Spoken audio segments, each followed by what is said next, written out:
జయశంకర్ భూపాలపల్లి జిల్లా మహదేవాపూర్ మండలంలోని దక్షిణ కాశీగా పేరుగాంచిన ప్రముఖ పవిత్ర పుణ్యక్షేత్రమైన శ్రీ కాళేశ్వర ముక్తేశ్వర స్వామి వారిని భూపాలపల్లి ఎమ్మెల్యే గండ్ర సత్యనారాయణరావు పద్మ దంపతులు దర్శించుకున్నారు. వారికి ఆలయ అర్చకులు అధికారులు వేద మంత్రోచ్చరణల నడుమ స్వాగతం పలికారు. అనంతరం ఎమ్మెల్యే దంపతులు శ్రీ ముక్తేశ్వర స్వామి వారిని దర్శించుకుని అభిషేకం నిర్వహించారు. ఆలయ ప్రధాన అర్చకులు ఫణీంద్ర శర్మ వారి అర్చక బృందం ఆలయంలో ప్రత్యేక పూజలు చేశారు.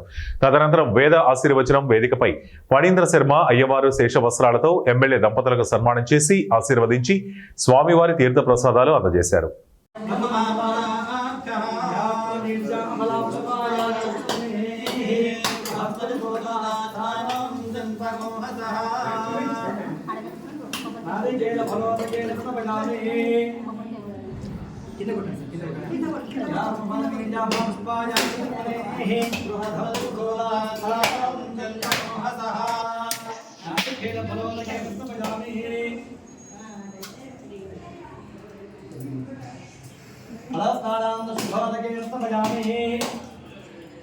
ओम नमः सोमाय रुद्राय नमस्ताम्नाय दारुणाय नमः शिवाय नमः देवाय नमो विरेधाय देवधाय नमो हनुमाय नमो क्षय हरिदेशेभ्यो नमस्काराय नमः शिवाय नमः शिवाय नमः शिवाय दशमनाय योत्रोग्रम्यो क्षीरोषदेशयो रुद्रो स्वाभुवनागे तस्मै रुद्राय नमः एते सहस्रमे ब्रह्माया मृत्याय हन्तमे